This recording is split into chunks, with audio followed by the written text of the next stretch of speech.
Test are done. तो अभी तक अपन ने क्या डिस्कस किया है? ऑब्वियसली अपन डेटा स्ट्रक्चर जब से स्टार्ट हुआ है, सबसे पहले अपन ने डिस्कस किया था the important chapter that is called pointer. उसके बाद अपन ने स्टार्ट किया, पॉइंटर भी खत्म नहीं हुआ, पैरेलल पे चल रहा है, और अपन ने साथ में क्या स्टार्ट किया है? रिकर्शन स्टार्ट किया है। This is again one of the deadly important chapter topic, that is recursion. Okay, तो पहले दिन ऑलरेडी 2 सेशन हो चुके हैं रिकर्शन पे भी अपने। पहले दिन में मैंने तुम्हें बताया था कि एक्चुअल में रिकर्शन को ट्रेस किस तरीके से करना है, और दूसरे दिन कल के सेशन में जो कि इंपॉर्टेंट था, मैंने बताया कि रिकर्शन का प्रोग्राम हमेशा बैकग्राउंड में क्या यूज करता है? स्टैक यूज करता है। और क्यों करता है, क्या रिक्वायरमेंट है, ये भी तुम्हें पता है। Fine, okay. एंड देन अपन ने ये भी देखा था कि एक्चुअल में रिकर्शन के प्रोग्राम के आप टाइम कॉम्प्लेक्सिटी और स्पेस कॉम्प्लेक्सिटी कैसे निकाल सकते हो, और टाइम कॉम्प्लेक्सिटी स्पेस कॉम्प्लेक्सिटी होती क्या है, ये भी अपन ने डिस्कस किया था। Fine, and then at last अपन ने इसको कंपेयर किया था लूप से, कि दोनों में से बेटर कौन सा किस सिचुएशन में, और फिर अगर एक बेटर है तो दूसरे का रोल क्या है। ये कुछ चीजें जो अपन ने कल डिस्कस की थी, कल के सेशन में। तो एक्सट्रीमली इंपॉर्टेंट था कल का सेशन रिकर्शन को लेके। फाइन, ऑलरेडी आपको पता है, मैं अगेन इन्फॉर्मेशन प्रोवाइड करवा देता हूँ कि अगर कोई सेशन मिस होता है, मान लो आपका नेटवर्क सही नहीं है, या फिर आप लाइव सेशन नहीं ले पाए किसी भी रीजन से, तो जैसे आज सेशन हो रहा है, तो ये कल मॉर्निंग 11 ओ क्लॉक से पहले यूट्यूब पे अपलोड हो जाएगा, तो आप उसको देख सकते हो। और ऑब्वियसली जब आप इस सेशन में आए, कल के सेशन में आए, तो आज के सेशन को देख ले। इधर आपने लाइव लिया तो बहुत अच्छी बात है, लाइव नहीं ले पाए किसी रीजन से, तो आप यूट्यूब पे देख के उसके बाद अगले सेशन में आए, सो दैट आप प्रॉपर्ली फील कर पाओगे, प्रॉपर तरीके से समझ पाओगे। अदरवाइज अगर कल का सेशन मिस था, तो आज समझने में आपको थोड़ा इशू हो सकता है। फाइन, तो लेट्स स्टार्ट। कुछ और थोड़ा लेवल अप करते हैं अपन रिकर्शन के क्वेश्चन का, और कुछ और अच्छे क्वेश्चन अपन ट्रेस करते हैं रिकर्शन के, और टाइम कॉम्प्लेक्सिटी स्पेस कॉम्प्लेक्सिटी पे कुछ और टाइम अपन इन्वेस्ट करते हैं। Fine, meanwhile just wait for a minute guys, just wait for a minute।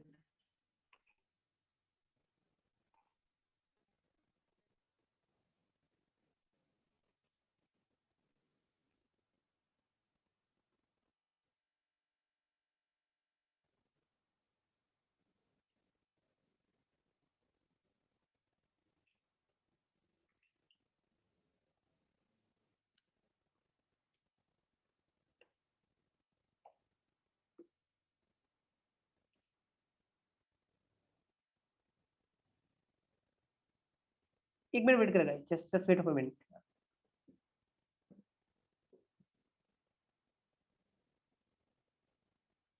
Okay, now properly fine, still facing voice issue,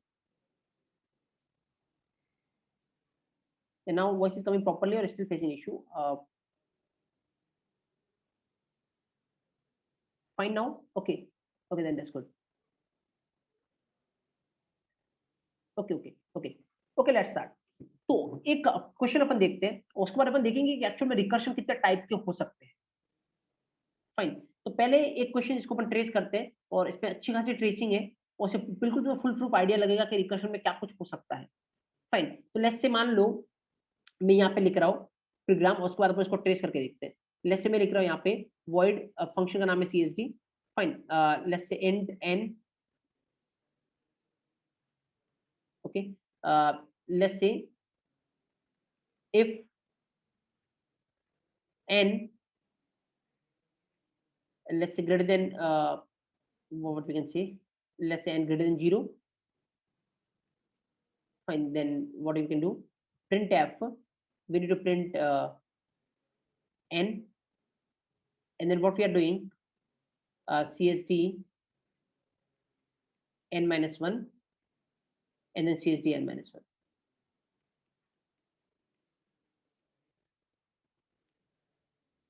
fine, just observe, बहुत concentration रखना, तभी आप बहुत प्रॉपर्ली इसको ग्रैब कर पाओगे। और अगर इसको ग्रैब कर लिया आपने, तो मुझे लगता है रिकर्शन के किसी क्वेश्चन में आपको इशू आने वाला है, क्योंकि फिर सारे लेवल आपको पता है किस तरीके से आपको ट्रेस करना है, और इवन टाइम कॉम्प्लेक्सिटी की भी बात करेंगे अपन। फाइन, लेट्स से बाकी यहाँ पे क्या है, मेन फंक्शन है, और यहाँ से मेन फंक्शन से मैं क्या कर रहा हूँ, इसको कॉल कर रहा हूँ, लेट्स से CSD फंक्शन को, और लेट्स से क्या पास कर रहा हूँ, मान लो मैं 3 पास कर रहा हूँ। Fine, okay, now let's say ये प्रोग्राम है अपना। तो पता है आज लास्ट 2 सेशन में जो भी अपन ने देखा है वो एक ही बार रिकर्शन होते हुए देखा होगा।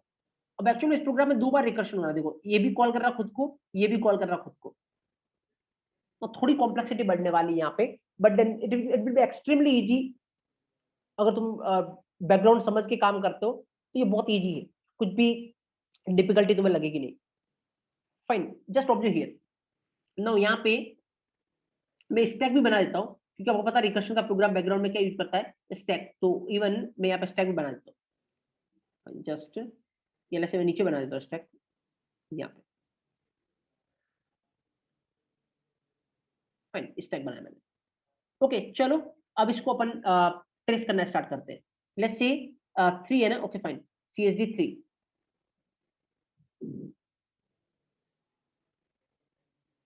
Fine, CSD 3। ओके नाउ चलो कॉल करो। तो क्या होगा जब भी फंक्शन कॉल होता है तो क्या बनता है, एक एंट्री बनती है स्टैक में। तो लेट्स से एक एंट्री बनेगी, n की वैल्यू क्या है 3, n की वैल्यू क्या है 3। चलो ट्रेस करो। If 3 greater than 0 condition true, अंदर आओ, क्या प्रिंट होगा, 3 प्रिंट हो जाएगा। 3 हो गया प्रिंट, तो मैं इधर भी लिख रहा हूँ 3 हो गया प्रिंट। फाइन, मैं थोड़ा इसको इधर लिख लेता हूँ, मुझे लगता है ज्यादा बेटर रहेगा क्योंकि अदरवाइज बहुत कंफ्यूजन बढ़ जाएगा बहुत, क्योंकि स्पेस मुझे लगता है कम पड़ेगी। तो लेफ्ट राइट हियर CSD 3 क्या होने वाला है, स्टार्टिंग में सबसे पहले क्या प्रिंट हुआ, 3 प्रिंट हो गया। ओके उसके बाद क्या होगा, CSD n-1, तो 3 - 1 कितना हो गया 2। फाइन ओके, तो अब बाकी पुराना रुक जाएगा, ये कॉल होने लग जाएगा। फाइन, बहुत एक्स्ट्रा अटेंशन के साथ देखना, कहीं भी प्रॉब्लम हो तो उसी पॉइंट पे बताना, क्योंकि पूरा होने के बाद अगर तुम बोलोगे रिपीट तो बहुत ज्यादा टाइम लगेगा अपने को वापस रिपीट करने में, इसलिए पूरा कंसंट्रेशन से देखना। CSD 2, तो जैसे ये फंक्शन कॉल होगा, पुराना फंक्शन ये यहीं पे रुक जाएगा, ये फंक्शन कॉल होने लग गया। तो ऑब्वियसली जब भी फंक्शन कॉल होता है क्या बनता है, एंट्री बनती है। तो एक एंट्री जाएगी n = 2 से, n2। Fine, yes. Now n की वैल्यू कितनी है 2। चलो 2 greater than 0 condition true, yes print करवाओ, क्या प्रिंट होगा 2 प्रिंट हो जाएगा। ओके मैं यहाँ पर लिखता हूँ 2 प्रिंट हो गया। फाइन ओके, उसके बाद CSD कॉल हो रहा है, CSD n-1, 2 - 1 कितना हो गया 1, CSD 1।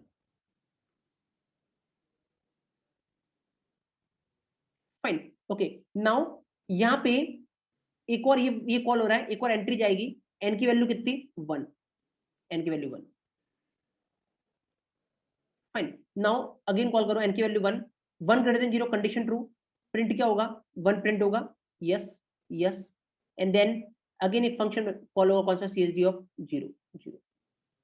फाइन, जब भी फंक्शन कॉल होता क्या जाएगा, एंट्री जाएगी, तो एंट्री बनाता हूं मैं n, और क्या होगा 0।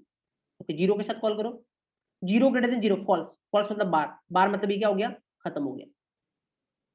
जब ये खत्म होगा तो कहां पे जाएगा, कंट्रोल ऊपर, ये खत्म हो गया मतलब इसकी एंट्री भी क्या हो जाएगी, खत्म हो जाएगा, ऑब्वियसली आपको पता है, जैसे ये खत्म हो उसकी एंट्री खत्म हो गई है।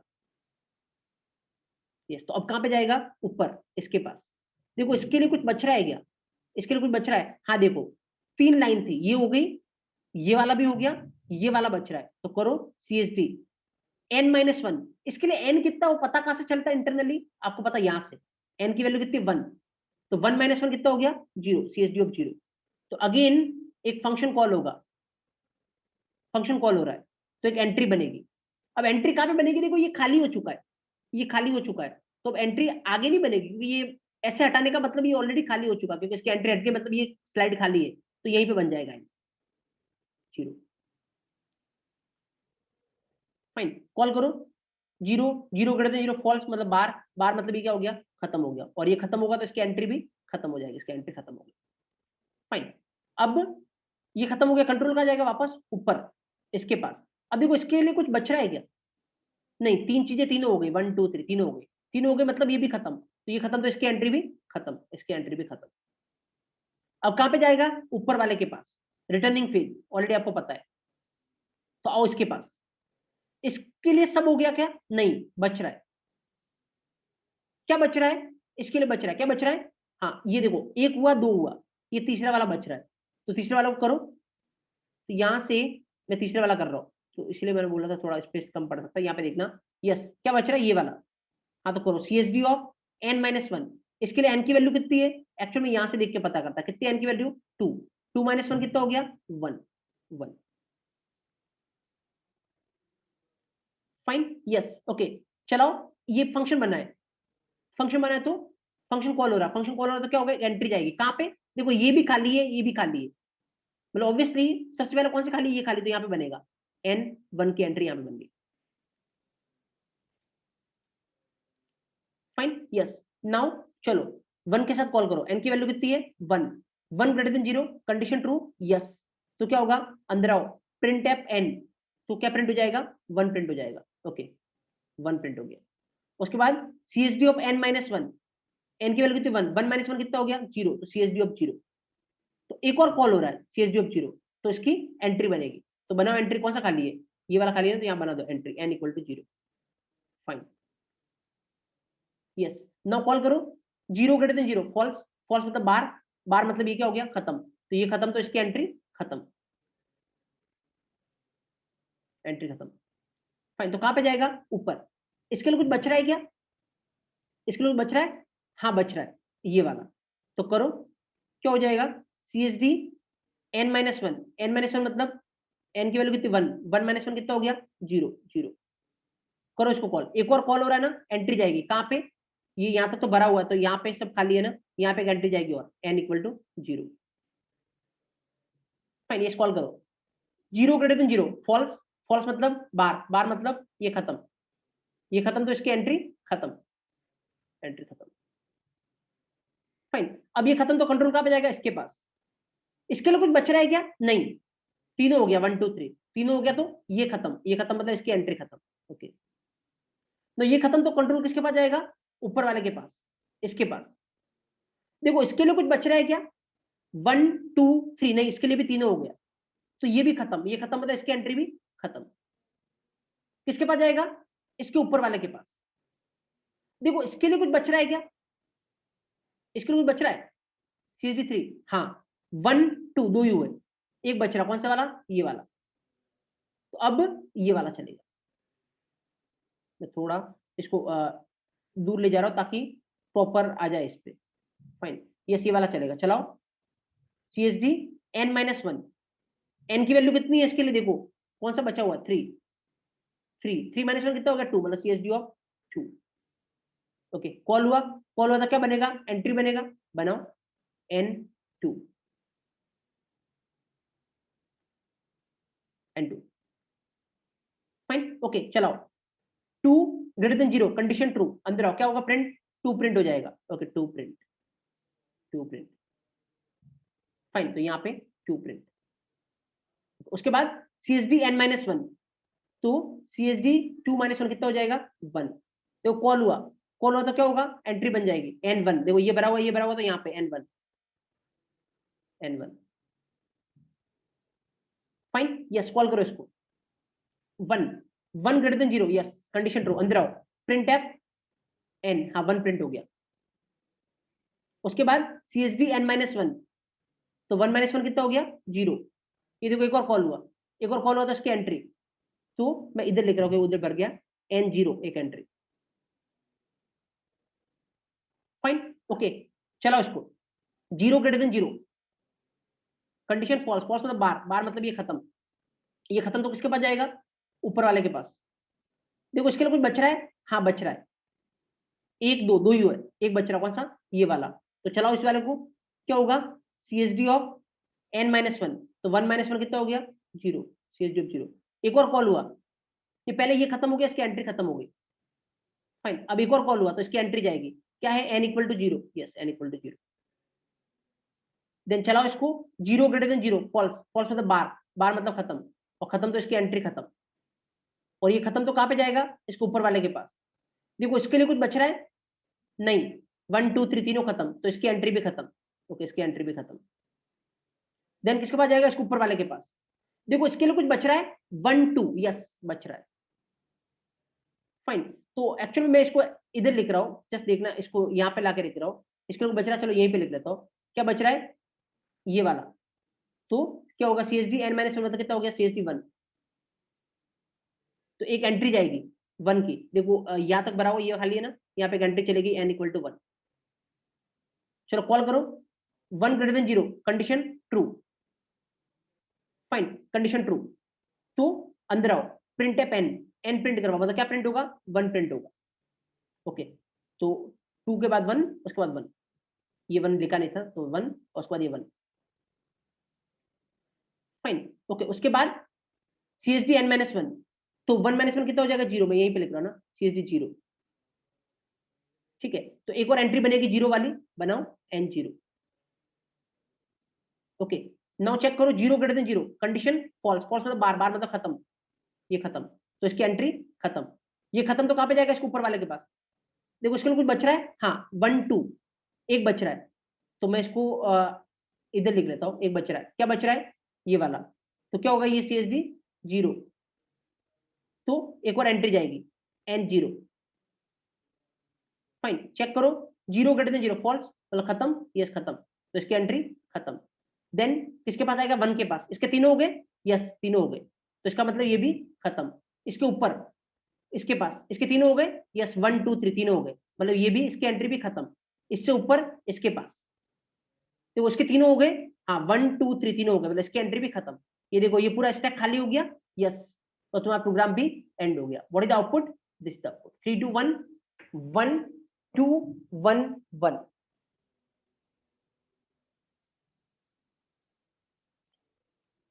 This is the complete tracing of a recursion program. Stack से लेके सब में अपन ने प्रॉपर एंट्री की है, कब एंट्री जा रही है, कब एंट्री खत्म हो रही है। तो ऑलरेडी जैसे आपको कल से पता है, जब कोई फंक्शन कॉल करता है मतलब वो कॉलिंग फेज में होता है, तो उसकी एंट्री क्रिएट होती है, और रिटर्निंग फेज में वो एंट्री क्या हो जाती है, डिस्ट्रॉय हो जाती है। तो एक्चुअल में जब जो बचता है, जैसे ये बच रहा था, तो इसमें एन की वैल्यू कितनी है, और ये इन्फॉर्मेशन कहां से मिलती है, स्टैक से मिलती है, आपको पता है, fine. Each and every one in the chat box, anybody having any problem with this, और totally fine.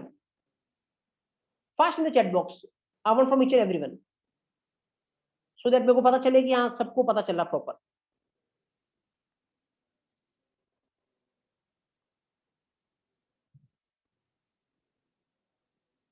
Yes, each and everyone, I'm waiting for your answer. Yeah, post if you have any doubt, let me know. Otherwise, post got it.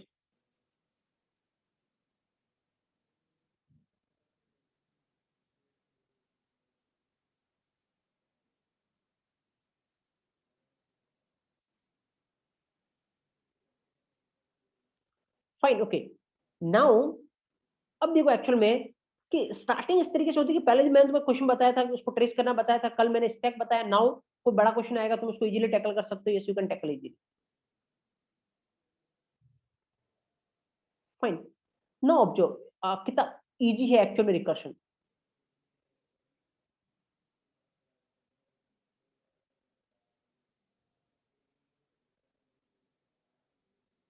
Fine.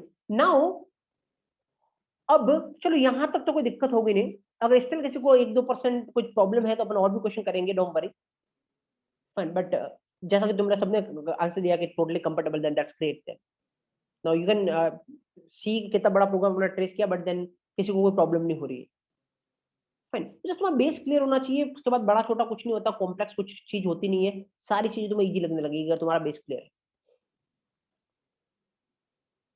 Fine. ये चीजें तुम आज तक भी सुनते आए होंगे, बेस क्लियर करो, बेस क्लियर करो, बट एक्चुअली उस बेस का मतलब क्या होता है, मुझे लगता है तुमने फील किया होगा, फाइन। अब ऑब्जर्व करना, नाउ देखो एक और डिफिकल्ट चीज लगती है लोगों को, टाइम कॉम्प्लेक्सिटी क्या है, फाइन। चलो अब जैसे इसकी टाइम कॉम्प्लेक्सिटी फाइंड करते हैं, what is the time complexity, पर ऑब्जर्व हियर टाइम कॉम्प्लेक्सिटी क्या है, मैं बताता हूं। तो कल मैंने बोला था फंक्शन कितनी बार कॉल हो रहा है रिकर्शन में, जनरली उससे अपन पता करते हैं कि उसकी टाइम कॉम्प्लेक्सिटी क्या है,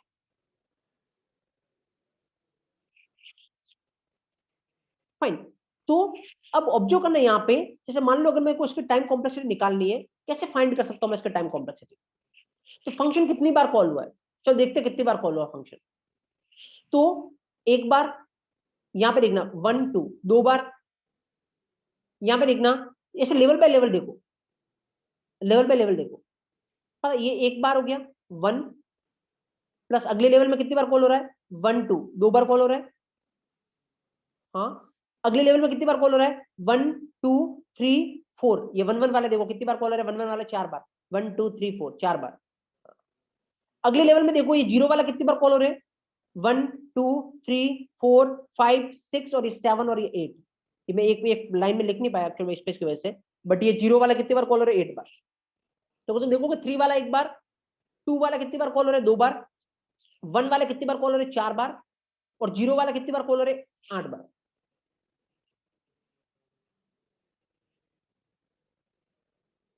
फाइन, इसको जनरल करना अपने को। तो अभी जनरल कैसे करोगे, ऑब्जेक्ट हियर।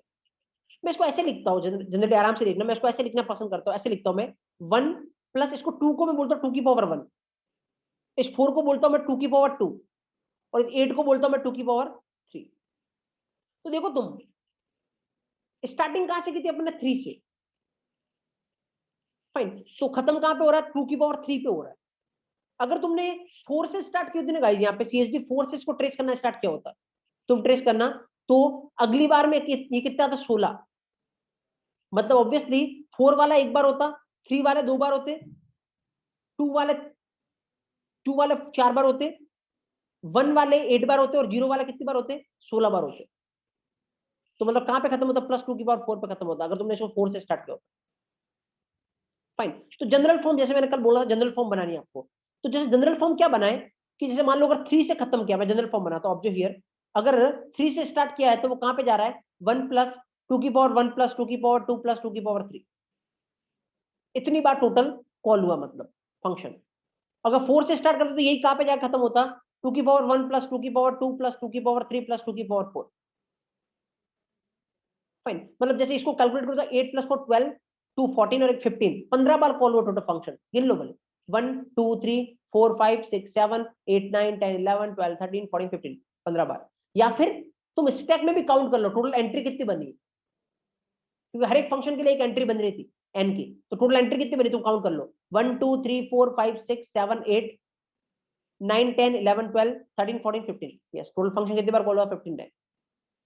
अगर ये 4 से ट्रेस करना कितनी बार कॉल होगा, ये काउंट कर लेना। यहां तक 15 हो रहा है, प्लस 2 की पावर 4 कितना होता है, 2 की पावर 4 होता है 16, 15 प्लस 16 कितना हो गया, 31। तो अगर तुम CSD 4 से स्टार्ट करोगे ना, तो टोटल कितने फंक्शन कॉल होने वाला है, 31 टाइम फंक्शन कॉल होने वाला है। फाइन, तो चलो इसको जनरल करना है, तो जनरल कैसे करोगे, लेट्स से एन होता है, एन मतलब कुछ भी होता, फाइन 7 8 मैं जनरल फॉर्म में करता हूं, तो कैसे चलेगा, 1 प्लस 2 की पावर 1 प्लस 2 की power 2 plus dot dot dot, कहां पे एंड कहां पे होगा, 2 की पावर एन पे, क्योंकि 4 है तो देखो एंड कहां पे हो रहा है, 2 की पावर 4 पे, 3 है तो कहां पे एंड हो रहा है, 2 की पावर 3 पे, तो एन है तो कहां पे एंड होगा, 2 की पावर एन पे। मतलब जैसे ये 7 होता तो कहां पे एंड होता, 2 की पावर 7 पे। मैंने जनरलाइज किया इसको। फाइन, अब इसको लेके अपन टाइम कॉम्प्लेक्सिटी कैलकुलेट करते हैं, तो मैं इसको एक अलग स्ट्रीम पे ले जाता हूँ। ये रिलेशन अपन ने फाइंड कर लिया, क्या रिलेशन था, मैं यहाँ पे लिखता हूँ, एन इक्वल टू 1 प्लस 2 की पावर 1 प्लस 2 की पावर 2 प्लस डॉट डॉट 2 की power n. This is a general relation, इतनी बार फंक्शन कॉल होने वाला है। Fine, okay, now object here. अब ये एक तरीके से क्या बन गया पता है, ये सम अपने को फाइंड करना है। अगर तुमने ये सम फाइंड कर लिया तो तुम्हारे पास टाइम कॉम्प्लेक्सिटी आ जाएगी। अब ये सम कैसे फाइंड करोगे, तो पता, अगर तुमने मैथमेटिक्स का नॉलेज नहीं है तो मैं बताता हूँ। तो ये पता कौन सी सीरीज बन रही है एक्चुअल में, ये तुमने पढ़ा होगा ज्योमेट्रिक प्रोग्रेशन या जीपी सीरीज। क्या मतलब होता है जीपी सीरीज का, जब कोई मल्टीप्लाई में बढ़ता है तो जीपी सीरीज होती है। और जैसे ऐसे बढ़ता अगर 1 प्लस 2 प्लस 3 प्लस 4 प्लस, तो क्या होता है ये एपी सीरीज। मतलब पहले 1 था, उसके बाद 2 आ गया, उसके बाद 3 आ गया, उसके बाद 4 आ गया। बट अगर मल्टीप्लाई में बढ़ती है तो वो, मल्टीप्लाई या डिवाइड में बढ़ती है तो वो कौन सीरीज होती है, जीपी सीरीज, ज्योमेट्रिक प्रोग्रेशन। मतलब ये मैथमेटिक्स आ रही है, कैलकुलेट करना पड़ेगा तुम्हें यहाँ पे, ये अगर टाइम कॉम्प्लेक्सिटी निकालनी है। फाइन, चलो मैं कैलकुलेट करता हूँ। तो जीपी सीरीज में सम करने का फॉर्मूला क्या होता है, जीपी सीरीज में सम का फॉर्मूला होता है, अगर तुम्हें एन टर्म तक सम करना है ना, तो आई थिंक ये होता है, फाइन, 2 की पावर आर माइनस 1। हाँ, अगर जीपी सीरीज के सम का फॉर्मूला देखोगे ना, तो व्हाट इज, सॉरी 2 की पावर नहीं, आर की power n minus 1 upon r minus 1। What is r and all discuss करता है, थोड़ा मैथमेटिक्स सॉल्व करते हैं। आर क्या होता है, डिफरेंस या कॉमन रेशियो बोलते हैं। What is the common ratio, ये देखो कितने से बढ़ रहा है। अगर मैं इसको ऐसे इस तरीके से खोलूं, पहले 1 है, फिर 2 है, फिर कितना आएगा 4, फिर कितना आएगा 8। मतलब एक्चुअली देखो 1 है, इसको 2 से मल्टीप्लाई करवाया तो कितना आया 2, 2 को 2 से मल्टीप्लाई करवाया तो कितना आया 4, 4 को 2 से मल्टीप्लाई करवाया तो कितना आया 8। या फिर जीपी सीरीज में आर कैसे निकालते हैं, कुछ भी दो टर्म को पकड़ लो, दो कंजुगेटिव टर्म को पकड़ लो, जैसे मैं इन दो को पकड़ता हूं, अगली वाली में पिछली वाली का डिवाइड दे दो, 4 में 2 का डिवाइड दिया कितना आ रहा है 2, इसका मतलब ये 2 2 के मल्टीप्लाई में बढ़ रहा है, तो आर की वैल्यू कितनी है 2। ओके, देन आर की वैल्यू 2, ए मतलब पहला टर्म कौन सा है सीरीज का 1, तो ए की वैल्यू कितनी है 1, that's all.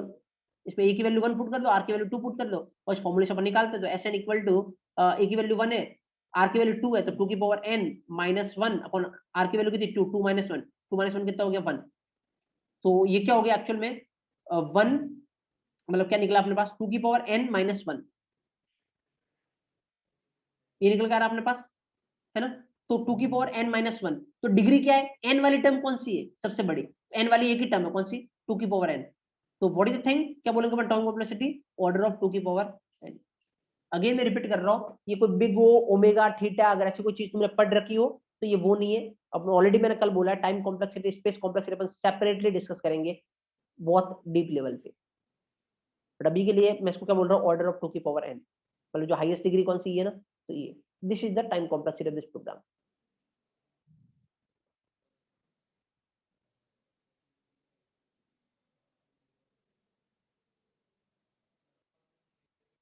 Fine, obviously I think इसमें ये देख सकते हो, उसको फर्क नहीं पड़ेगा, बट एक्चुअल में ये एन टर्म नहीं है, कितने टर्म है टोटल देखोगे तो एन प्लस 1 टर्म है ना, ये एन टर्म नहीं है, क्योंकि देखो ये पहला टर्म ये हो गया, ये दूसरा हो गया, ये तीसरा हो गया, तो एन टर्म कौन सा हो जाएगा, एन प्लस 1 टर्म हो जाएगा अपने लिए, तो ये एन की वैल्यू अपने लिए क्या एन प्लस 1 हो जाएगी, बट उससे को फर्क नहीं पड़ने वाला एक्चुअल में, ये इस तरीके से कर लेना, ये अपने लिए एन प्लस 1 हो जाएगा एन, बट 2 की पावर एन प्लस 1 आएगा तब भी अपन इसको क्या बोलेंगे, ऑर्डर ऑफ 2 की पावर एन ही बोलेंगे एक्चुअली, क्योंकि अपने को खाली डिग्री से मतलब है।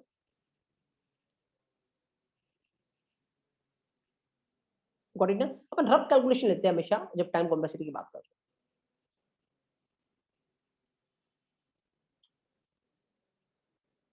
Got it, yes, so this is the thing, इसकी टाइम कॉम्प्लेक्सिटी क्या है, ऑर्डर ऑफ 2 की power n। Now what is the space complexity, अगर अपन स्पेस कॉम्प्लेक्सिटी की बात करें, इस guys fast in the chat box each and everyone late me know what is space complexity. Time complexity तो चलो मैंने फाइंड करके बता दी, अब इस प्रोग्राम की स्पेस कॉम्प्लेक्सिटी क्या है मुझे तुम फाइंड करके बता दो fast.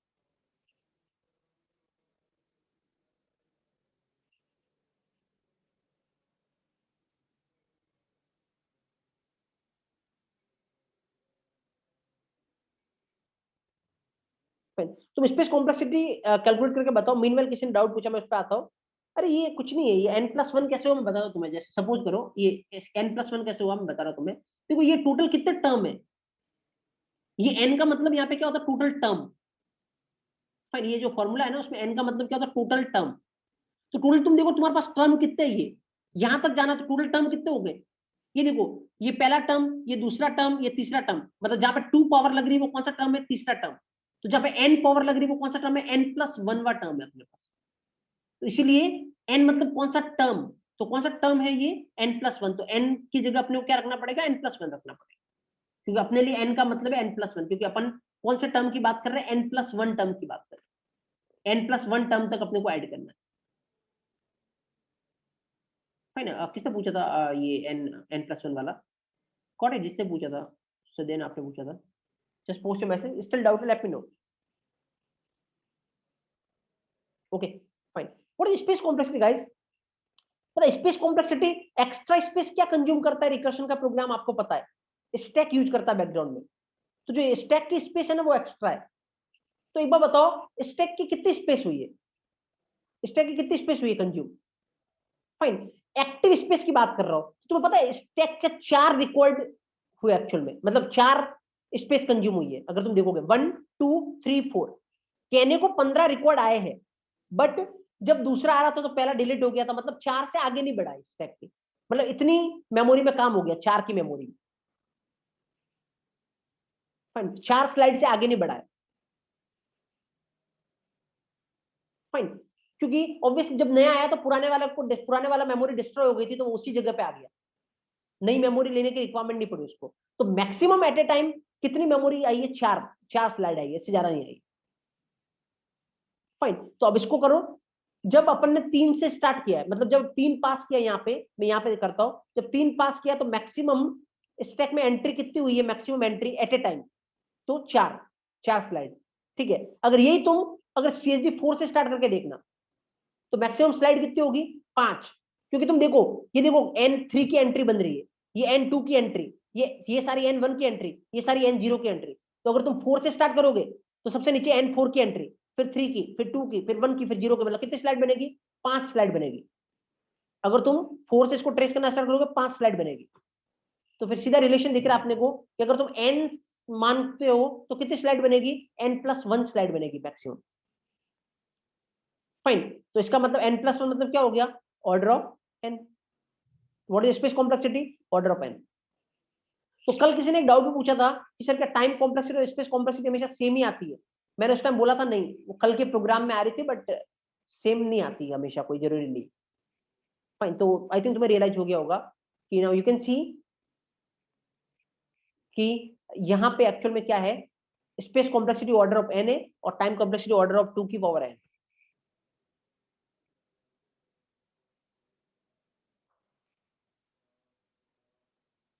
Got it?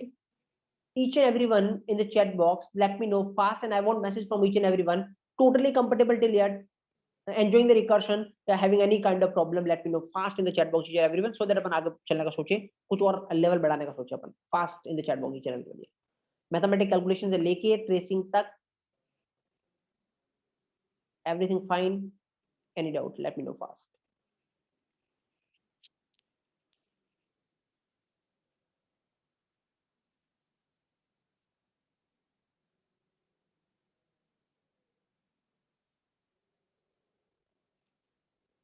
Okay, that's great then. अगर इतने लोगों में किसी को डाउट नहीं है वो भी रिकर्शन पे, that's good.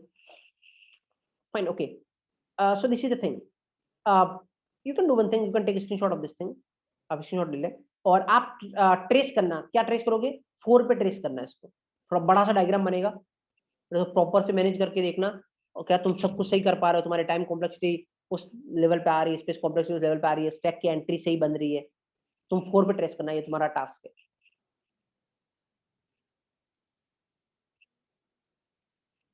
Fine, yes, you can take screenshot of this one, take screenshot of this one, और इसका ले लिया हो तो फिर आप इसका भी ले रहे स्क्रीनशॉट, ये जो अपन ने थोड़ा मैथमेटिक्स लगाई है।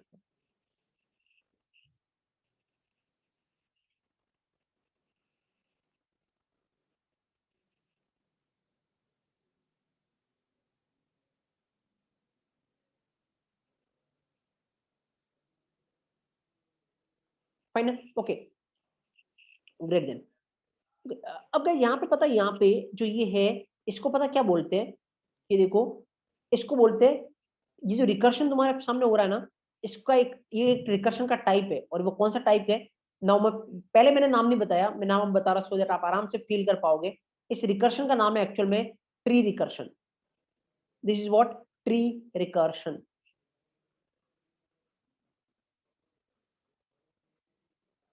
फाइन, क्यों ट्री रिकर्शन बोलते हैं इसको, अब किसको बोलते हैं ट्री रिकर्शन, अगर मैं क्वेश्चन ये पूछूं तो, अगर एक से ज्यादा बार रिकर्शन हो रहा है, मतलब एक फंक्शन एक से ज्यादा बार खुद को कॉल कर रहा है। फाइन, जैसे अभी कल तक जो अपन ने एग्जाम्पल पढ़े देखे थे उसमें एक फंक्शन एक ही बार कॉल कर रहा था खुद को, यहाँ पे देखो फंक्शन 2 बार कर रहा है, अब हो सकता है 3 बार भी करे। फाइन, तो अगर एक फंक्शन एक से ज्यादा बार खुद को कॉल करता है तो वो कौन सा रिकर्शन होता है, ट्री रिकर्शन। और क्यों बोलते हैं इसको ट्री रिकर्शन, क्योंकि एक बार देखो इसके ट्रेसिंग देखो, ये स्ट्रक्चर कैसी लग रही तुम्हें, ट्री टाइप लग रही ना, ये रूट लेवल, ये level first, level second, level third, ये the structure is right, tree type structure।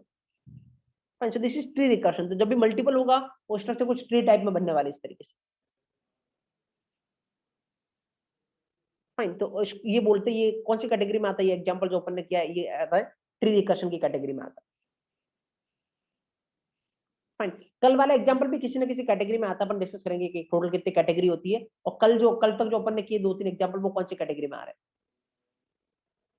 Fine, को पूछ रहा है कि ट्री स्ट्रक्चर क्या होती है, ट्री स्ट्रक्चर ही होती है ना, जैसे सपोज करो ये ऐसे होता है ना, ट्री ट्री कैसे होता है, we will discuss tree both separate data structure अपन डिस्कस करें, बट ट्री की स्ट्रक्चर क्या होती है? जैसे मान लो ये मान लो एक रूट है, फाइन, और इसकी ये मान लो 2 लीव्स है, फाइन, फिर फर्दर इसकी 2 लीव्स है यहाँ पे। इस तरीके से मतलब जो लेवल बाय लेवल स्ट्रक्चर होती है ना, that is tree. Level by level जो स्ट्रक्चर होती है ना, वो ट्री होती है। तो मतलब सिंपल तुम याद रखो कि एक्चुअल में ये होता है कि तुम्हें इंटरव्यू में इस तरीके से भी पूछा जा सकता है कि सपोज ये तुम्हें एग्जांपल दे दिया, फाइन, और इसको तुम्हें बोल दिया कि इसका रिकर्शन ट्री ड्रॉ करके बताओ। तो रिकर्शन ट्री ड्रॉ करने का मतलब इसको ट्रेस करके बताओ। रिकर्शन ट्री क्यों बोलते हैं? क्योंकि ये इस तरीके का स्ट्रक्चर बनेगा, फाइन। तो अगर कोई एग्जांपल दे तो मैं बोले कि इसका रिकर्शन ट्री ड्रॉ करके दिखाओ, मतलब उसको ट्रेस करके बताना।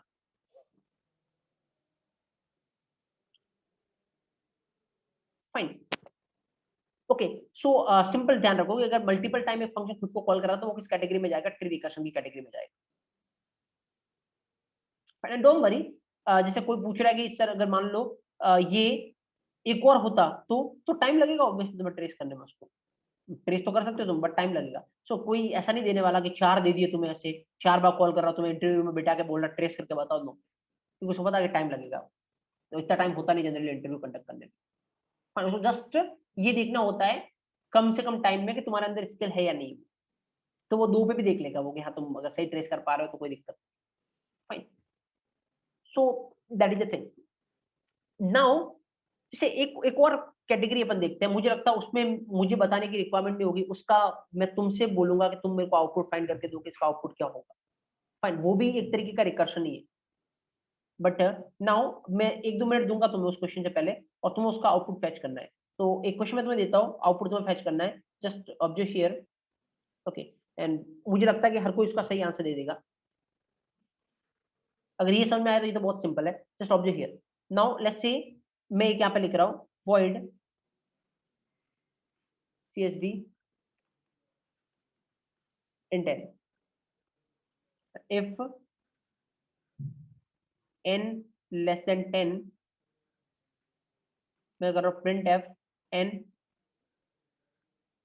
and then csv1 n plus 1, fine.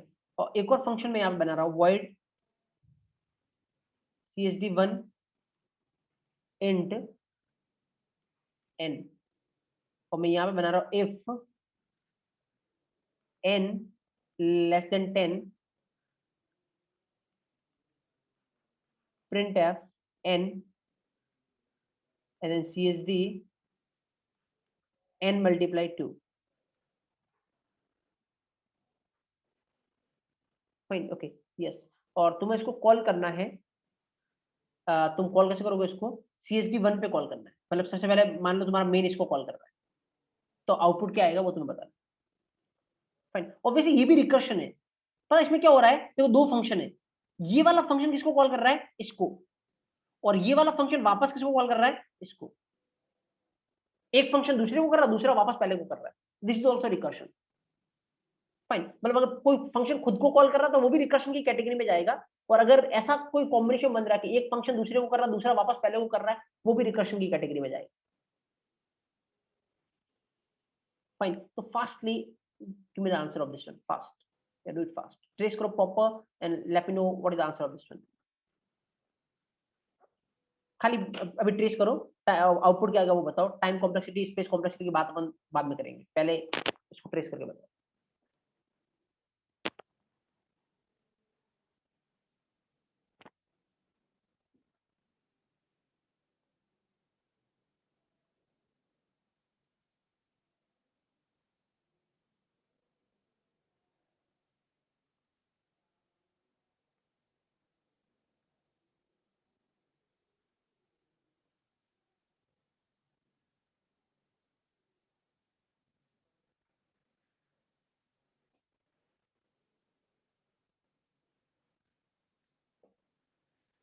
Yes fast, I am waiting for your answers. या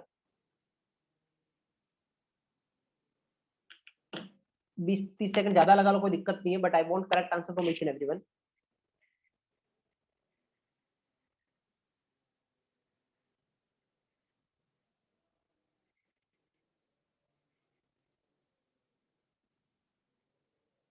ये बहुत ही सिंपल क्वेश्चन, ज़्यादा टाइम भी नहीं लगना चाहिए, क्योंकि कम टाइम लगे इसलिए मैंने इतना सिंपल क्वेश्चन तुम्हें दिया। मतलब बहुत ही इजीली तुम ट्रेस कर सकते हो, कोई दिक्कत नहीं होनी चाहिए मुझे लगता है।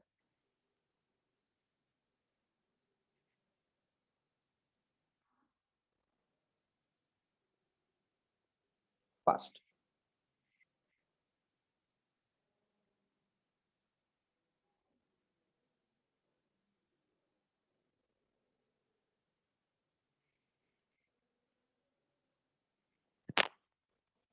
एक साथ पोस्ट करें आंसर, एक एक करके नहीं भेजे।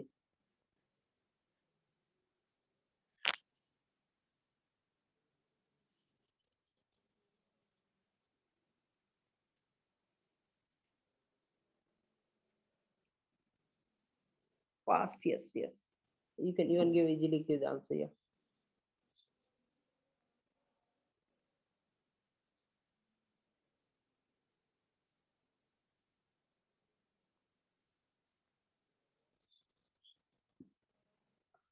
Okay, just observe here.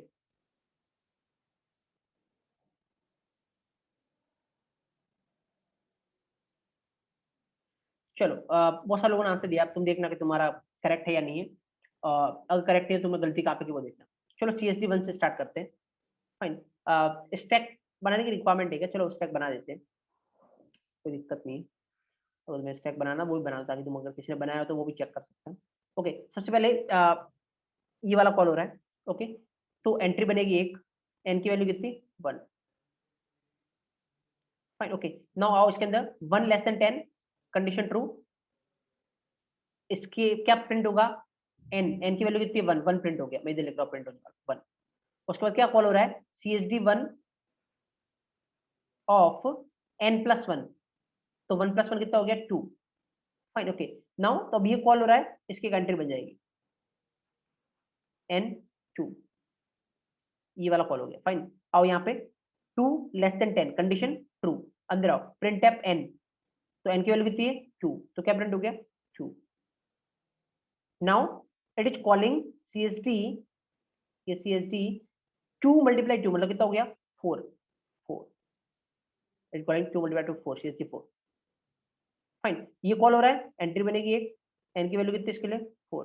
Okay, जाओ यहाँ पे, ये वाला मतलब ये n की value 4, 4 less than 10, condition true. अंदर आओ, प्रिंट होगा n की वैल्यू, तो n की वैल्यू कितनी है? 4, क्या प्रिंट होगा? 4।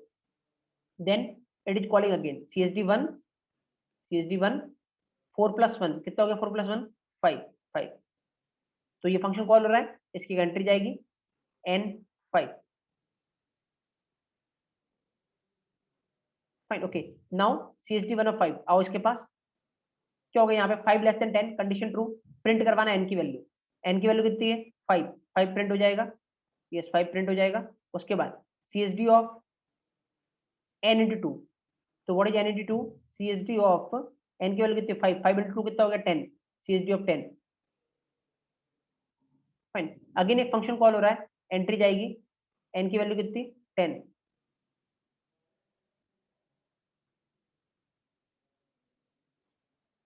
Fine, okay.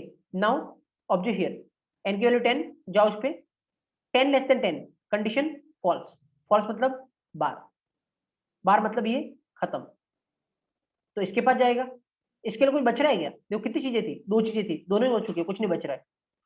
तो ये भी खत्म, मतलब इसकी एंट्री खत्म, जाएगा इसके पास। इसके लिए कुछ बच रहा है क्या? नहीं, 2 ही चीजें थी, दोनों हो गई, तो ये भी खत्म। इसके पास, इसके लिए कुछ बच रहा है क्या? नहीं, 2 ही चीजें थी, दोनों खत्म हो गई, इसके भी खत्म। इसके इसके पास, इसके लिए कुछ बच रहा है क्या? नहीं, 2 ही चीजें थी, दोनों खत्म हो गई, ये भी खत्म, प्रोग्राम खत्म। What is the output? 1 2 4 5 is the output. Fine, late me no, एक बार बता मेरे को, कितने लोगों का करेक्ट था? जिनका करेक्ट था वो करेक्ट लिखे, और जिनका गलत था वो लिखे कि यू गॉट इट नाउ। हो सकता है कुछ सिली मिस्टेक की हो आपने।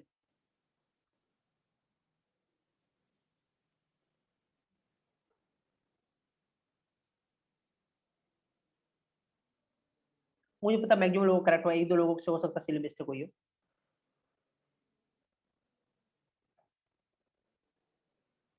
फाइन, ओके,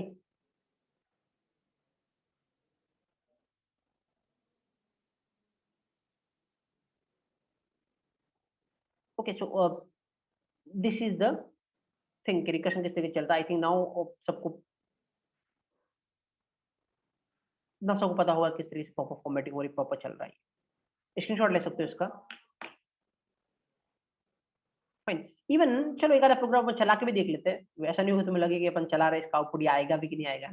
चलो एक प्रोग्राम अपन चला के देख लेते हैं, ये वाला, कि इसका ये आउटपुट आता है नहीं आता। 1 2 4 5 अपना आ रहा है ना। चलो अपन उसको चला के देख लेते हैं। चलो let me execute this thing. Fine. तो अपन इसको चला लेते हैं, पूरा वापस ले लेते हैं।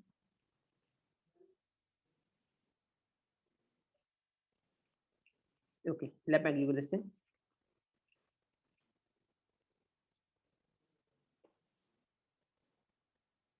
ओके जस्ट मैं टाइप कर रहा हूँ फास्टली प्रोग्राम, जो भी अपन ने वहां पे लिखा था मैं उसको टाइप कर रहा हूँ। अपन इसको देखते हैं, क्योंकि एक चीज मेरे को और बतानी है यहाँ से, हो सकता हो तुम्हें पता हो, अदरवाइज देखना यहाँ पे।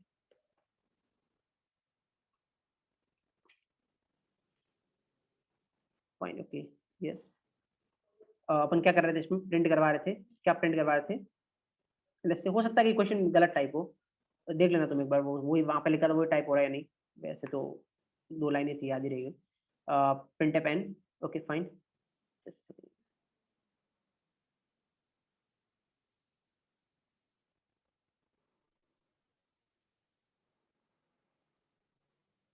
ओके नाउ उसके बाद क्या था, अपन एक और फंक्शन कॉल कर रहे थे, दैट इज CSD1। अपन इसको कॉल कर रहे थे n+1 पास करके, है ना। Okay fine. और देन अपन एक और फंक्शन बनाया था यहाँ पे, void CSD1। इसको अपन किस तरीके से कॉल कर रहे थे, इसको अपन सेम कंडीशन आई थिंक वहां पे भी डाल रखी थी, n<10। इसको अपन कॉल कर रहे थे कि सेम में यहाँ पे लिख रहा था। इसी को कॉपी कर लेता हूँ आई थिंक, है ना। तो इसी को मैंने कॉपी किया, और ये आई थिंक यहाँ पे अपन उस वाले को कॉल करवा रहे थे, और कैसे करवा रहे थे, n×2 से, ये था I think. Okay then end main. Okay और अपन स्टार्टिंग कहाँ से कर रहे थे, CSD1 से आई थिंक, CSD1 से, है ना। Return of 0। Fine okay. Now obviously अगर मैं इस प्रोग्राम को चलाऊंगा ना, तो एरर आएगी, जैसे इसने पहले ही दिखा दी मेरे एडिटर ने एरर की, एरर आ रही है। रीजन क्या है, एरर क्यों आ रही है। Can anybody tell me why this error is coming. ये क्यों एरर दिखा रहा है यहाँ पे, जब भी मैंने प्रोग्राम टाइप किया, व्हाई एरर क्यों दिखा रहा है, I want to know fast.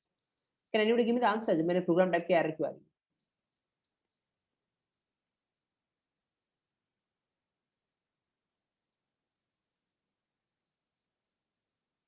मैंने टाइप इसलिए भी किया है ये, कि कुछ यहाँ पे दिक्कत आएगी, और मुझे वही बताना था तुम्हें एक्चुअल में, कि हो सकता है तुम जाके चलाओ फिर बोलो सर ये तो चल ही नहीं रहा। फाइन। हाँ हाँ हाँ हाँ। पता है एक्चुअल में तुमने देखा होगा सी लैंग्वेज में कुछ भी प्रोग्राम टाइप किया होगा तो एक प्रॉब्लम आती है।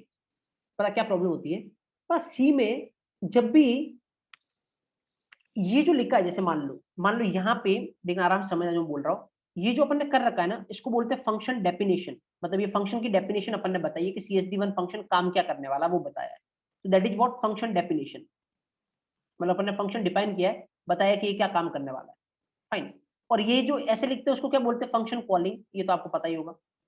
ये अपन उस फंक्शन को क्या कर रहे हैं, कॉल कर रहे हैं, CSD1 फंक्शन को कॉल कर रहे हैं, और ये अपन ने CSD1 फंक्शन को डिफाइन कर रखा है।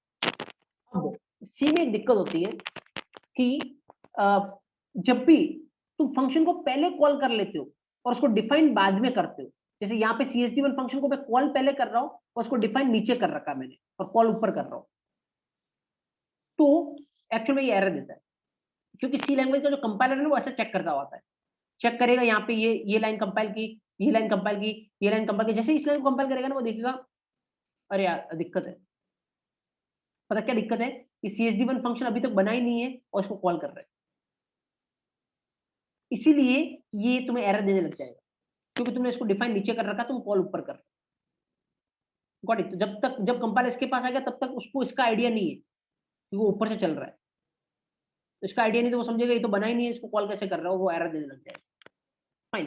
तो इससे बचने का तरीका क्या है इस एरर से, पता है, अगर तुम कहीं ऐसा कर रहे हो कि फंक्शन को ऊपर कॉल कर रहे हो और तुमने वो फंक्शन नीचे डिफाइन कर रखा है, तो फिर तुम्हें एरर से बचने के लिए उसको उसका फॉरवर्ड डिक्लेरेशन देना पड़ेगा। Forward declaration. फाइन। क्या होता है फॉरवर्ड डिक्लेरेशन में, दिखा रहा हूं। जैसे ये प्रॉब्लम किसके साथ आ रही है, पता है, इसके साथ आ रही है ना, CSD1 के साथ। तो तुम डिक्लेरेशन कैसे दोगे?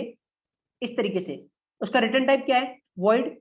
फंक्शन का नाम क्या है? CSD1। और ये आर्गुमेंट क्या ले रहा है? int।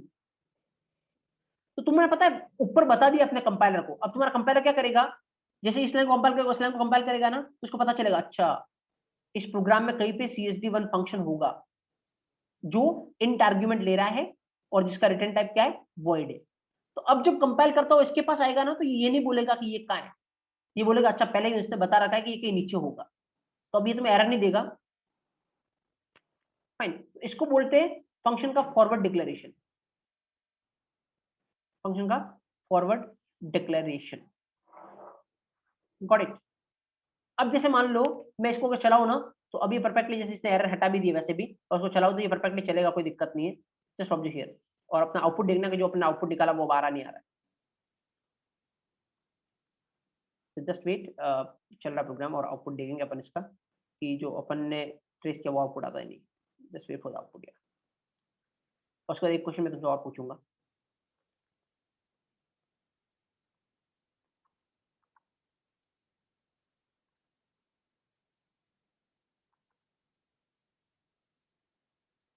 I think it's taken, yeah, just object 1 2 4 5, ये आ रहा था ना अपना 1 2 4 5। Yes, fine. अब मेरा क्वेश्चन तुमसे ये है, इसको क्या बोलते हैं? इसको क्या बोलते हैं? तो यहाँ पे लिख रखा है, इसको क्या बोलते हैं? ये जो लिख रखा है ना मेरे पहले पे, इसको क्या बोलते हैं? हाँ, ये तो मुझे आता है, हर को बता दे क्या बोलते हैं। Header file. नाम सुन रखा होगा इतना तो। This is what? Header file. अब क्वेश्चन मेरा तुमसे ये है, क्या होता है हेडर फाइल में? क्यों लिखनी पड़ती है ये हेडर फाइल? क्या होता कैसा है इस हेडर फाइल में? क्वेश्चन मेरा तुमसे ये, हेडर फाइल में क्या होता है? फास्ट।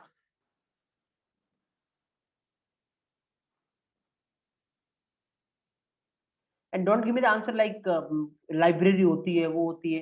मैं पूछ रहा हूँ इसमें होता क्या है? अगर ये लाइब्रेरी तुम बोल रहे हो लाइब्रेरी है, तो लाइब्रेरी में क्या है? बुक्स रखी है क्या इसमें सर?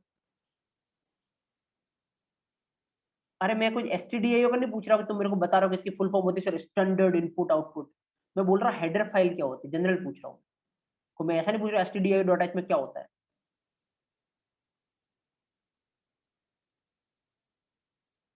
हाँ। अब देखना आराम से, पता है तुम्हें? ये जैसे सपोज करो यहाँ पे देखना, पता ये क्या है? ऑब्जर्व करना है यहाँ पे, ये वो क्वेश्चन का मैं आंसर दे रहा हूँ। पता कितना मिसकंसेप्शन होता है, तुम उसको खाली रियलाइज करना। पता ये क्या है? फंक्शन है सीएसडी। CSD1 भी क्या है? फंक्शन है। किसने बनाया इस फंक्शन को? अपन ने बनाया, एज ए प्रोग्रामर मैंने इसकी कोडिंग की है। तो जिसको अपन बनाते हैं उसको क्या बोलते हैं? User defined function. तो CSD और CSD1 दोनों कैसे फंक्शन है? User defined function. मतलब यूजर ने इसको डिफाइन किया, मेरे को रिक्वायरमेंट आई और मैंने इसको डिफाइन किया। अब देखो ये प्रिंट एप क्या है? प्रिंट करवाता है। तो प्रिंट एप भी क्या है? फंक्शन है। ये फंक्शन क्या काम करता है? प्रिंट करवाने का काम करता है। किसने बनाया प्रिंट एप फंक्शन को? तुमने बनाया? नहीं, ऑलरेडी सी लैंग्वेज ने बना रखा है। फाइन, उसने बोल रखा है कि प्रिंट करवाना है तो प्रिंट एप फंक्शन को यूज कर लो। उसने ऑलरेडी बना रखा है, क्योंकि उसको पता प्रिंट करवाने की रिक्वायरमेंट तो पड़ेगी सही, तो उसने पहले से बना के रख दिया तुम्हारे लिए। तो जो सी ने पहले से बना रखा है अपनी हेल्प करने के लिए, ताकि अपन उसको डायरेक्टली कॉल कर सके, अपने को उनका कोड लिखने की रिक्वायरमेंट नहीं है, उसको अपन बोलते हैं प्री डिफाइंड फंक्शन। फाइन। तो अब देखना हेडर फाइल क्या होता है, मैं बता दूं तुम्हें। पता एक्चुअल में ऐसा लगता है, और तुम में से बहुत सारे लोगों को ऐसा लगता होगा कि, पूछना तुम किसी अच्छे से पूछना कि प्रिंट एक फंक्शन है, किसने बनाया? ऑलरेडी सी ने बना रखा है, क्या बोलते हैं? Pre defined function. फाइन। तो ऑब्वियसली इस फंक्शन का कोड कहीं ना कहीं तो होगा, जो उन्होंने पहले से लिख रखा होगा सी ने। तो इस फंक्शन का कोड का है, क्योंकि कोड के बिना तो फंक्शन चल नहीं सकता। जैसे इस फंक्शन का कोड ये सीएसडी मैंने लिखा, तो इसका कोड तो मैंने लिख दिया, ये देखो। प्रिंट का कोड का है, तो प्रिंट का कोड किसमें पड़ा होता है? इस हेडर फाइल में। फाइन। तो अगर दिमाग में ऐसा किसी ने बोला हो या ऐसा तुम्हारे दिमाग में हो ना, तो सबसे बड़ा ब्लंडर है। प्रिंट या प्री डिफाइंड फंक्शन का कोड हेडर फाइल में नहीं होता है। ओनली हेडर फाइल में क्या होता है? उनका डिक्लेरेशन। और ये तो मेरे को बताने की रिक्वायरमेंट नहीं है कि डिक्लेरेशन की जरूरत क्या है, क्योंकि ऑब्जर्व करना। फाइन। जैसे ही आएगा ना तुम्हारा कंपाइलर, कंपाइल करते प्रिंट के पास, तो वो यहां पर भी एरर देता। कि इसका डिक्लेरेशन कहाँ है, ये फंक्शन कहाँ है। तो पता है ये जो अपन ने यहाँ पे लिख रखा है ना, इसको बोलते हैं डिक्लेरेशन फंक्शन का। ऐसे ऐसे इस प्रिंटफ का डिक्लेरेशन किसमें है, इसमें कोड नहीं है, डिक्लेरेशन ओनली। प्रिंटफ का कोड हेडर फाइल में नहीं है, प्रिंटफ का डिक्लेरेशन। डिक्लेरेशन और कोड में फर्क होता है। देखो इस फंक्शन को डिक्लेयर कैसे किया मैंने, खाली ये बताया कि इसका रिटर्न टाइप क्या है, ये आर्ग्यूमेंट क्या ले रहा है और फंक्शन का नाम क्या है, इसको बोलते हैं डिक्लेरेशन। इसके अंदर का कोड क्या है वो मैंने नहीं बताया यहाँ पे, ये डिक्लेरेशन है। तो बस इसी तरीके से प्रिंटफ का जो खाली डिक्लेरेशन होगा ना वो हेडर फाइल में पड़ा होगा।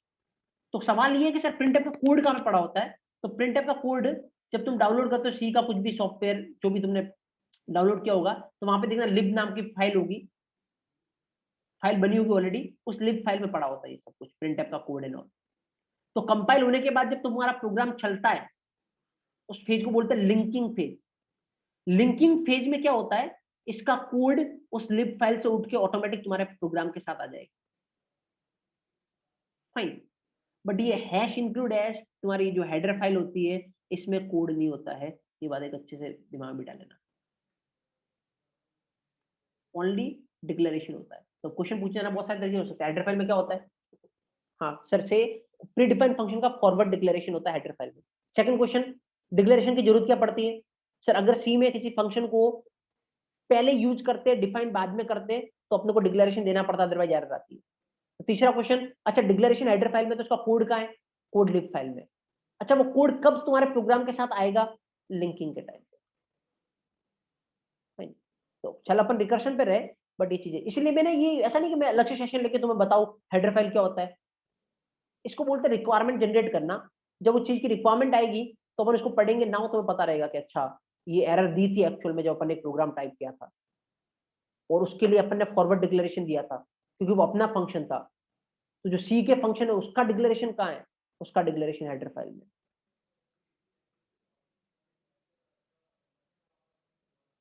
Fine, each and everyone got the thing. यहां तक किसी को doubt, let me know fast in the chat box. Got it everything, कुछ मिसकंसेप्शन थे तो क्लियर हुए।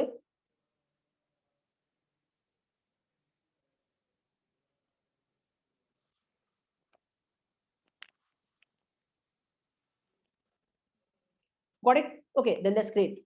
तो कोई में से ये पूछ रहा है कि सर अभी जो प्रोग्राम लिखा है इसके टाइम कॉम्प्लेक्सिटी क्या है, तो मैं बोलूंगा एक्चुअल में कोई जनरलाइज नहीं कर सकते तुम इसके टाइम कॉम्प्लेक्सिटी। अभी जो प्रोग्राम लिखा है ना, इसको कोई जनरलाइज नहीं कर सकते तुम। अब इसको अलग तरीके से निकालना पड़ेगा, तुम देखेंगे टाइम कॉम्प्लेक्सिटी कैसे निकालते हैं। डोंट वरी, अभी इस प्रोग्राम के टाइम कॉम्प्लेक्सिटी मत देखो, क्योंकि कैसे निकालनी है, क्या अलग तरीका लगा सकते हैं यहाँ पे, we will discuss, don't worry. Fine, okay now already information ये होगी, अदरवाइज मैं दे देता हूँ। कल ऑफ नहीं है, कल सेशन होगा।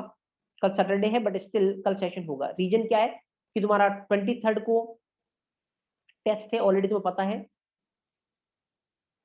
फाइन, और इवन 27 को भी, दो फेज में, बट ऑलरेडी मैं बता चुका हूँ। जिसने 15 फेब तक रजिस्टर किया है, आपके पास एक ही चॉइस है, आपको 23 को ही देना है। अगर आपने 16 फेब से रजिस्टर किया है तो आपके पास दो चॉइस है, आप चाहो तो 23 को दे सकते हो, आप चाहो तो 27 को दे सकते हो। फाइन, टाइम क्या होगा टेस्ट का 23 और 27 को, वो कल इंफॉर्मेशन आ जाएगी आपके पास। तो थिंग ये 23 मतलब क्या है, ट्यूसडे है। यस, तो कल सेशन होगा। उसके बाद संडे और मंडे 2 दिन सेशन नहीं होंगे। वो आपको टाइम दिया जाएगा प्रिपरेशन टाइम, सो दैट आप वापस से रिवाइज कर सकते हो 10 डेज के सेशन को, और टेस्ट के लिए प्रिपेयर कर सकते हो खुद को। फाइन, तो देन अगर 23rd के टेस्ट में अगर आप शॉर्टलिस्ट होते हो, तो फिर आगे की जर्नी अपन इसी तरीके से चलाएंगे। और अगर आप शॉर्टलिस्ट नहीं होते हो तो फिर अपनी जर्नी आई थिंक कल तक ही होगी। Fine, so that is the thing. तो कल का सेशन होगा और कल तुम्हारे पास इंफॉर्मेशन आ जाएगी कि वो टेस्ट का टाइम क्या होगा 23rd को। This is the case.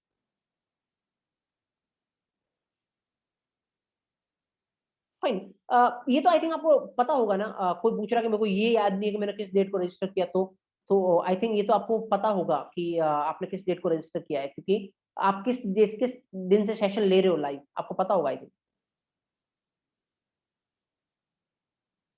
Fine, okay, इसलिए आपको नहीं पता तो मैंने आपको बोला इस नंबर में व्हाट्सएप कर लेना कि किस डेट को मैंने रजिस्टर किया था, तो आपकी इन्फॉर्मेशन आपको मिल जाएगी कि आपने किस डेट को रजिस्टर किया।